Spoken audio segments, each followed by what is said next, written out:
كتاب أنزلناه إليك لتخرج الناس من الظلمات إلى النور۔ اس کے بعد سورہ اعراف ہے۔ سورہ اعراف کے شروع میں آیت نمبر 3 میں ایک حکم دیا جا رہا ہے کہ اتباع کس کی کرنی چاہیے اور کیسے۔ اتبعوا ما انزل الیکم من ربکم ولا تتبعوا من دونہ اولیاء قلیلا ما تذکرون۔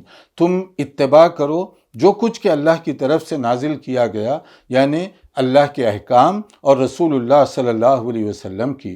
ان کے مقابلے میں کوئی ولی، کوئی دوست، کوئی بزرگ نہیں ہو سکتا جس کی ہم اس طرح سے اتباع کریں۔ اللہ اور اس کے رسول کی جو باتیں ہیں بغیر کسی شرط اور ہیلے کے اس کو قبول کرنا اور اس پر چلنا ضروری ہے، اور اس کو چھوڑ کر اس کے مقابلے میں اولیاء پرستی یا کوئی اور پرستی میں آدمی مبتلا ہو جائے تو وہ راہ راست سے بھٹک جائے گا۔ پھر اس میں ایک اور بات جو بتائی گئی کہ شیطانی تکبر دیکھیے، تکبر، گھمنڈ، غرور، ایروگین، یہ چیزیں ایسی ہیں جو اللہ کو سخت ناپسند ہیں۔ شیطان کے اندر یہ بیماری ہے، تکبر کرنے والی، گھمنڈ کرنے والی بیماری، حتیٰ کہ آدم علیہ السلام کے سامنے سجدہ کرنے سے اس نے انکار کر دیا۔ جب اس سے پوچھا گیا تو اس نے کیا کیا؟ ریزن بتایا، اور ریزن کیا کہتے ہوئے؟ انا خیر منہ، میں آدم سے بہتر ہوں، میں کیوں سجدہ کروں آدم کے آگے؟ تو کیوں بہتر ہیں؟ تو اس کی دلیل دے رہا ہے اللہ رب العالمین کی بارگاہ میں، خلقتنی من نار وخلقتہ من طین، کیونکہ تو نے مجھے آگ سے بنایا اور اسے مٹی سے بنایا۔ تو شیطان کے ہاں جو دلیل ہے اس اعتبار سے آگ کا مقام زیادہ ہے اور مٹی کا کم ہے، حالانکہ یہ دلیل بھی غلط ہے، مگر یہ شیطانی دلیل ہے۔ دے کہاں رہا ہے دلیل، اور کس کے حکم کی سرتابی وہ کر رہا ہے، یہ ذرا غور کیجئے۔ تو تکبر اور گھمنڈ یہ شیطانی صفت ہے، اللہ تعالیٰ کو یہ سخت ناپسند ہے۔ تکبر اور گھمنڈ کی وجہ سے انسان حق کا انکار کر سکتا ہے، تکبر اور گھمنڈ کی وجہ سے انسان کیا کیا غلط حرکتیں کر سکتا ہے، وہ اس تناظر میں آپ اس کو دیکھیے اور سمجھیے۔ بعض لوگ کہتے ہیں میرے پاس بھی دلیل ہے، ان کے پاس بھی دلیل ہے۔ دلیل ہونا کافی نہیں، شیطان بھی تو دلیل ہی دے رہا ہے نا۔ دلیل کا درست ہونا، ثبوت کا مضبوط ہونا، یہ الگ چیز ہے، دلیل ہونا الگ چیز ہے، دونوں میں بہت بڑا فرق ہے۔ پھر اس کے بعد کیا کہا گیا؟ اس کے لیے وہ راندے درگاہ ہوا، اللہ تعالیٰ کی بارگاہ سے اس کو دھتکار دیا گیا۔ تو اس نے بھی کیا کہا؟ ایک چیلنج کیا، شیطان کا یہ اوپن چیلنج کہ یا اللہ کا انکار نہیں کر رہا ہے وہ، کہ تو ہی پیدا کرنے والا ہے، میں انسان کی وجہ سے تیری بارگاہ سے دھتکارا جا رہا ہوں، تو میں پوری کوشش کروں گا انسان کو گمراہ کرنے کی، بھٹکانے کی، راہ راست سے دور کرنے کی۔ رائٹ سے آؤں گا، لیفٹ سے آؤں گا، آگے سے آؤں گا، پیچھے سے آؤں گا، تاکہ زیادہ سے زیادہ اس کو گمراہ کروں۔ تو اللہ نے کیا فرمایا؟ قال اخرج منہا مذءوما مدحورا، ذلیل ہو کر نکلو تم یہاں سے، تمہیں اور جو تمہیں فالو کرے گا ان سب سے جہنم کو بھر دیا جائے گا۔ اب جو لوگ شیطان کے پیچھے لگے ہوئے ہیں گویا وہ جہنم کا ایندھن بننے والے ہیں، فیول آف ہیل فائر۔ اور اس کے مقابلے میں آدم علیہ السلام کے انداز کو دیکھیے، شکر گزاری اور اللہ کے آگے تواضع اور انکساری، عجز و انکساری، یہ انبیاء کرام کی صفت رہی ہے۔ جیسے حضرت آدم سے وہ ایک جو خطا ہو گئی تھی، جس درخت سے ان کو منع کیا گیا، وہاں وہ پہنچے، تو اس کے بعد جب ریئلائز ہوا تو انہوں نے جو دعا کی، یہ دعا سورہ اعراف کی آیت نمبر 23 میں ذکر کی گئی ہے، نوٹ فرما لیں۔ کیا کہا گیا؟ قال ربنا ظلمنا انفسنا وان لم تغفر لنا وترحمنا لنکونن من الخاسرین، کہ دونوں نے دعا کی، یا اللہ ہم سے گناہ ہوا، ہم نے غلطی کی، ظلم کیا ہم نے، اور اگر تو معاف نہ کرے تو ہم گھاٹے میں ہوں گے، نقصان اٹھانے والوں میں ہوں گے۔ پہلے اپنی غلطی کا اعتراف، بھول چوک اور مسٹیک کا اعتراف، یہ عجز و انکساری انبیاء کرام کا طریقہ۔ اللہ تعالیٰ نے یہ دعا ان کی قبول فرمائی۔ یہاں ایک دلچسپ چیز بھی ہے، اس لیے میں یہ آیت کا خاص طور پر آپ کو ذکر کر رہا ہوں، آیت 23 سورہ اعراف، کیونکہ ہمارے ہاں آدم علیہ السلام کی دعا کے بارے میں نہ جانے کیا کیا قصے، من گھڑت کہانیاں لوگوں میں عام کر دی گئیں۔ انہوں نے وہ کچھ دیکھا، وہ فلاں کا واسطہ لیا، فلاں کا وسیلہ لیا، اس کے ذریعے سے دعا کی۔ پڑھیے قرآن، جس کے اندر صاف بتایا جا رہا ہے کہ انہوں نے دعا میں کیا الفاظ استعمال کیے. کیا قرآن مجید کی اس شہادت کے بعد پھر کوئی اور ادھر ادھر کے قصے اور کہانیوں کی ضرورت ہے کہ آدم علیہ السلام نے کس کا واسطہ لیا، کیسا وسیلہ لیا اور اس کے بعد ان کی دعا قبول ہوئی؟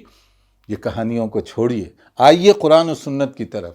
پھر اس کے بعد میں لباس کے بارے میں کچھ باتیں بتائی گئی کہ لباس آدمی کی ضروریات زندگی میں شامل ہے، موسمی اثرات سے اس کو بچانے کا ایک بہترین ذریعہ ہے. مگر یہاں ایک بات بتائی گئی، وَلِبَاسُ التَّقْوَىٰ ذَلِكَ خیر. اصل تقویٰ ہے جو کام آنے والی چیز ہے. لباس تو آدمی اپنی ضرورت کے حساب سے پہنتا ہے اور اس کی اجازت دی گئی اسلام میں سوائے چند بنیادی شرطوں کے.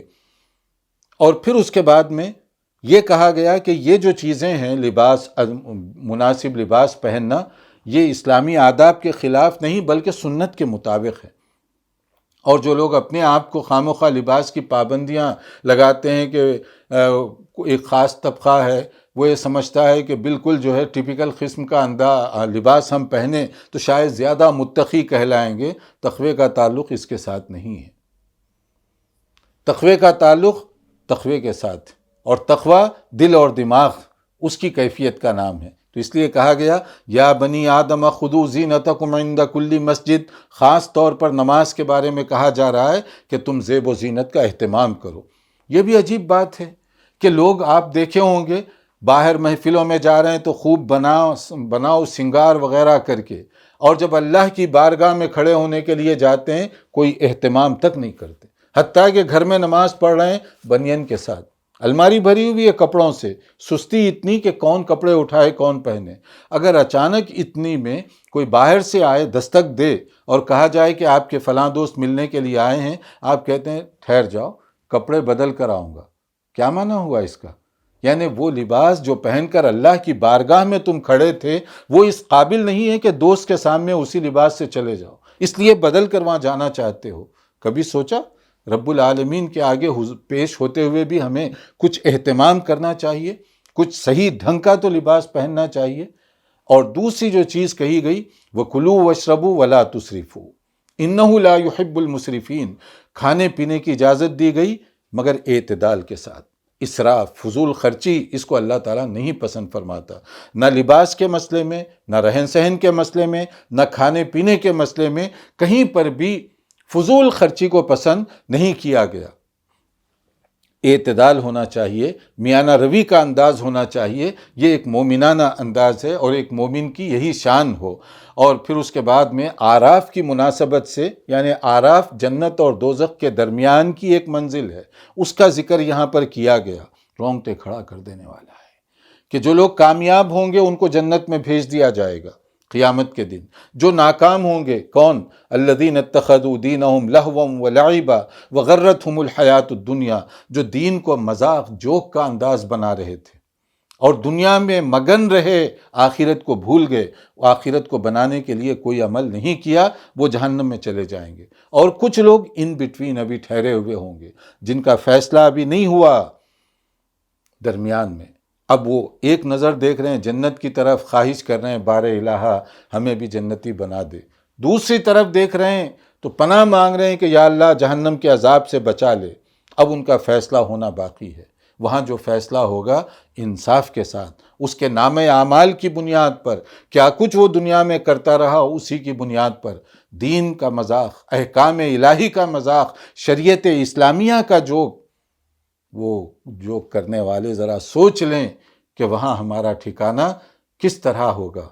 اور پھر اس کے بعد دعا کے سلسلے میں کچھ آداب بتائے گئے. ان میں ایک خاص چیز جو سورہ اعراف کی آیت 55 میں ہے، ادعوا ربکم تضرعا وخفیہ، کہ تم اللہ تعالیٰ سے دعا کرو، مانگو، اللہ کی بندگی کرو. کیسے؟ عجز و انکساری کے ساتھ، خفیہ طریقے سے. یعنی دکھاوا، ریاکاری، نمود، شوونگ آف نہ ہو اس کے اندر. خلوص کے ساتھ تم دعا کرو. وہ رب العالمین ہے. اسی لیے حدیث میں جو آداب بتائے گئے دعا کے، اس کو بھی آپ ذہن میں رکھیے. دعا دو طرح کی ہوتی ہے. ایک دعا روٹین کے طور پر آدمی کرتا ہے اور ایک دعا عبادت کے طور پر کرتا ہے. دونوں میں بڑا فرق.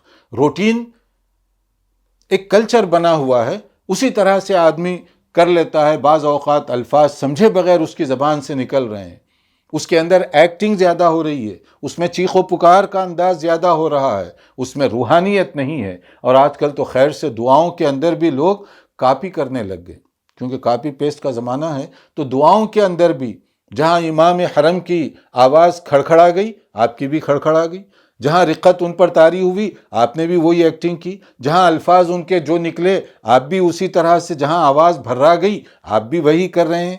دیکھیے اچھی چیزوں میں کاپی کرنا منع نہیں ہے، لیکن دعا کا تعلق دل اور دماغ کے ساتھ، کہ آپ سمجھیے کہ میں کیا مانگ رہا ہوں، کس سے مانگ رہا ہوں، کیسے مانگ رہا ہوں، اس حساب سے اگر دعا کریں گے تو یہ دعا عبادت میں ڈھل جائے گی، اور اس کے لیے روحانیت چاہیے۔ تو جو آدمی درد دل کے ساتھ دعا کرتا ہے، ہو سکتا ہے کہ اس کے الفاظ ٹوٹے پھوٹے ہوں، مگر اللہ کی بارگاہ میں وہ دعا جلدی قبول ہو جائے، بنسبت پہلے آدمی کے جو روٹین پوری کرنے کے لیے لمبی لمبی دعا کر رہا ہے مگر روحانیت سے خالی، دل اور دماغ کہیں اور اس کے لگے ہوئے ہیں۔ تو کہا گیا کہ دعا کے اندر عجز و انکساری کا مظاہرہ، اور پھر اس کے بعد میں دعا کے کچھ آداب بھی ہیں، وقت بھی ہے، اگرچہ کہ وہ رب العالمین ہے، جب چاہے آدمی مانگے، لیکن خاص طور پر جیسے فجر کی نماز کے پہلے کا وقت ہے، تہجد کا، اس میں آدمی اٹھے، کچھ نوافل پڑھے، کچھ اللہ کا ذکر کرے، پھر دعا کرے۔ اس دعا کے اندر وہ محسوس کرے گا کہ کتنی عز و انکساری اس کے اندر پیدا ہو رہی ہے، اور جو دعائیں قرآن و سنت میں بتائی گئیں اس میں الفاظ میں بھی بڑی تاثیر ہے، اس کو یاد کرنے کی کوشش کریں۔ اگر کوئی یاد نہیں کر سکتا تو پھر رب العالمین نے جس زبان میں چاہیں آپ دعا کر سکتے ہیں۔ پھر آخری میں انبیاء کرام کی جو دعوت ہے اس کا خلاصہ پیش کیا گیا، ہر نبی نے اپنی دعوت کا آغاز ایک پوائنٹ سے کیا، جو سینٹرل پوائنٹ ہے تمام انبیاء کرام کی دعوت کا، اور وہ کیا ہے؟ یا قوم اعبدوا اللہ ما لکم من الہ غیرہ، اے میری قوم کے لوگوں، ایک اللہ کو چھوڑ کر دوسروں کی بندگی نہ کرو۔